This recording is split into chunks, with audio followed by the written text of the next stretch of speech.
লাইভের শুরুতেই কংগ্রাচুলেশনস জানাই 57 জন বাংলাদেশি প্রবাসী দ্বিতীয় প্রজন্মের মুক্তিযোদ্ধা, প্রবাসী মুক্তিযোদ্ধা। প্রত্যেক প্রবাসী এক একটা মুক্তিযোদ্ধা, বাট এরা ডাবল মুক্তিযোদ্ধা যারা জেল খেটেছেন বাংলাদেশের স্বাধীনতার জন্য। বাংলাদেশের ইতিহাসের সবচেয়ে ব্রুটাল স্বৈর শাসকের কাছ থেকে মুক্তির সময় যারা অংশগ্রহণ করেছেন, যারা অংশগ্রহণ করা উচিত না, সেখানে আমরা সবসময় বলে থাকি আইন ভাঙা যাবে না সেখানে, কারণ এটা তার ল। বাট তারপরও দেশের জন্য যারা উজ্জীবিত হয়ে সেখানে প্রটেস্ট করেছেন ইউএইতে এবং গ্রেপ্তার হয়েছিলেন, লাইফ সেন্টেন্স পেয়েছিলেন, তাদেরকে আজকে ক্ষমা করে দিয়েছেন আরব আমিরাতের প্রেসিডেন্ট।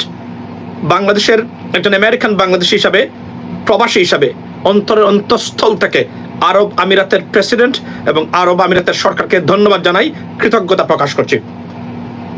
এবং আপনার আমি যেটা জানলাম এই মুহূর্তে সেটা হলো এই প্রবাসীরা তারা দে অর্ডার টু ডিপোর্ট দেম, অর্থাৎ ডিপোর্টেশন অর্ডার আছে। এটা আমি জানি যে তারা এখানে রাখবে না হয়তো, বাট ডিপোর্টেশন অর্ডার এবং তারা অর্থাৎ একটু আগে বলছিলেন পররাষ্ট্র ফরেন অ্যাডভাইজার যে তাদেরকে দেশে ফেরত আনার প্রক্রিয়া অলরেডি শুরু হয়েছে। নাও আমি একটা জিনিস বলে রাখি, মনে নাই আমার লাইভে বলেছিলাম, কেউ কি দেখেছিলেন যে 57 জন যারা গ্রেপ্তার হয়েছেন বা সাজা পেয়েছেন, ডক্টর মোহাম্মদ ইউনুসের একটা চিঠি, একটা phone call, more than enough to release them. কেউ কি আছেন এই কথাটা শুনেছিলেন, দেখেছিলেন আমার বক্তব্যে?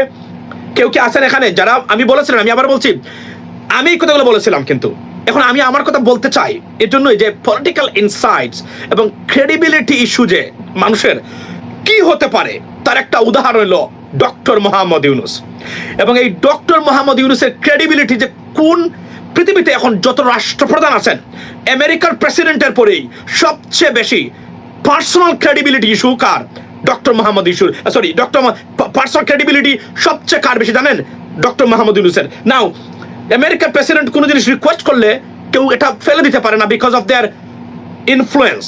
বাট শ্রদ্ধার সাথে, সম্মানের সাথে যদি কোনো ব্যক্তিকে পৃথিবীতে এই মুহূর্তে সম্মান করে থাকে, তাহলে ডক্টর মোহাম্মদ ইউনুস। আপনি ডিসএগ্রি করেন আর এগ্রি করেন, আমার I don't care, but that's the reality ladies and gentleman. এবং আমি এটা বলছিলাম, বলেন আপনারা, আমি কি বলি নাই আমার লাইভে, একটা ফোন কল অথবা চিঠি more than enough to release them.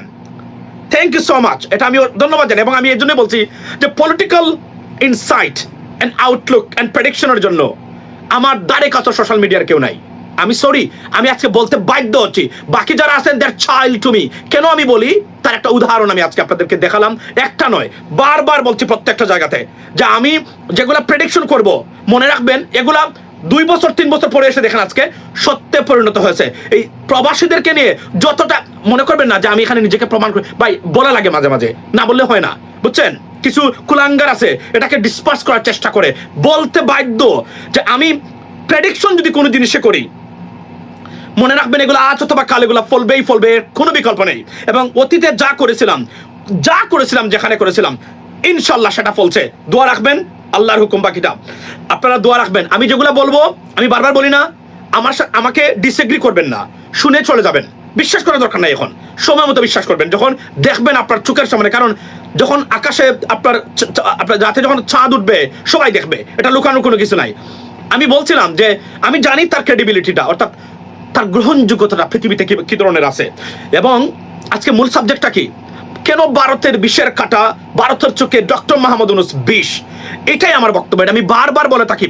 এবং আমাদের সোশ্যাল মিডিয়ার যারা ডক্টর মোহাম্মদ ইউনুসকে নিয়ে যারা অযথা কথাবার্তা বলেন, আমি আবার বলছি সরকারের মিস্টেক হতে পারে, কিন্তু উনাকে ব্যক্তিগতভাবে আক্রমণ করেন যারা, ভুল করছেন আপনারা। আপনাদের সম্পদটাকে আপনারা নষ্ট করার কাজে একটা বিদেশি চক্রান্তের সাথে যুক্ত হয়ে দেখাচ্ছেন আপনারা আমাদের বন্ধু। ইনফ্যাক্ট আপনারা আমাদের বন্ধু না, অথবা আপনারা নাম্বার 1 স্টুপিড। এগুলো বন্ধ করেন। উনাকে ব্যক্তিগত আক্রমণ করবেন না, উনাকে তার কাজ করতে দিন। সরকারের সমালোচনা হলে আপনারা ক্রিটিসাইজ করবেন। উনি আজকে বলেছেন, আমারও যদি হয়, যত বেশি সমালোচনা করবেন, নজিরবিহীন ঘটনা, আমারও যদি যত বেশি সমালোচনা করবেন আমাদের সরকারের, তত আমাদের জন্য লাভ। আজকে বলেছেন ফ্রিডম অফ প্রেস।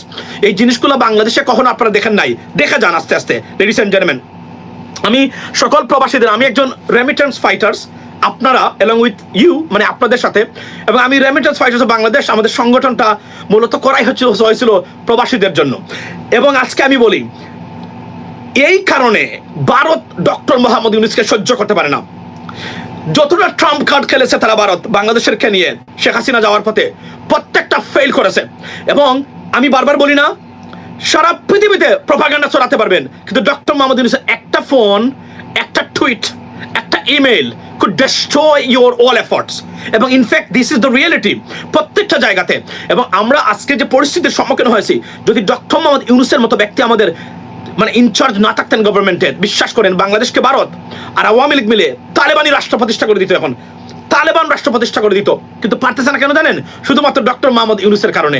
তার ক্রেডিবিলিটিটা is so immense and high quality that they can do anything else. এর জন্য ভারতের বিশ্বের কাটা হচ্ছেন ডক্টর মোহাম্মদ ইউনূস এই মুহূর্তে।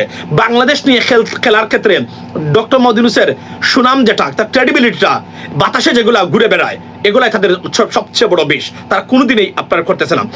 সো আমি এতটুকু বলবো যে কংগ্রাচুলেশনস যারা প্রবাসী আছেন। আমার একটা প্রস্তাব আছে এই ক্ষেত্রে, এবং বলে রাখি আবারও, প্রবাসীরা আজকের এই দেশটাকে যে ধরনের ভয়ঙ্কর অর্থনৈতিক বিপদে ফেলে দিয়েছে সরকার লুটপাট করে, সেই অর্থনৈতিক অবস্থা থেকে তারা উত্তরণের পথ খুঁজছেন প্রত্যেকটা জায়গাতে। শেখ পরিবারের ভবিষ্যতে কি প্রেডিকশন করেন? শেখ পরিবারের ভবিষ্যৎ হচ্ছে, যদি বাংলাদেশ যেভাবে আছে এভাবে চলে এবং পরবর্তী সরকার যারা আছেন এরা যদি দুর্বৃত্ত হওয়ার চেষ্টা না করেন, শেখ পরিবার 50 বছরের ভিতরে বাংলাদেশের কোথাও ক্ষমতায় আসতে পারবে না।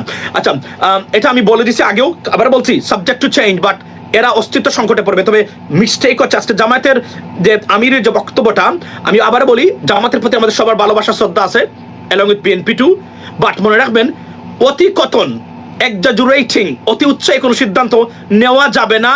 ইন্টেলেকচুয়ালিটির ভিত্তিতে নিতে হবে সিদ্ধান্ত। এবং এটা বিষয়ে আমি কথা বলবো, কেন জামায়াতের এই সিদ্ধান্তটা মানে এই মুহূর্তে রং। আমি আবার বলছি, ক্ষমা ইজ ডিভাইন, sorry, মানে forgiveness is divine. I'm sorry, Bangla English হচ্ছে forgiveness is divine, but there is a condition. You got to maintain the condition. এটা মেনটেন করে আপনাকে ক্ষমা করতে হবে। এটার জন্য আমি পরে কথা বলবো। তবে এতটুকু বলি, আজকে এই আমি জানতাম দে উইল বি রিলিজড।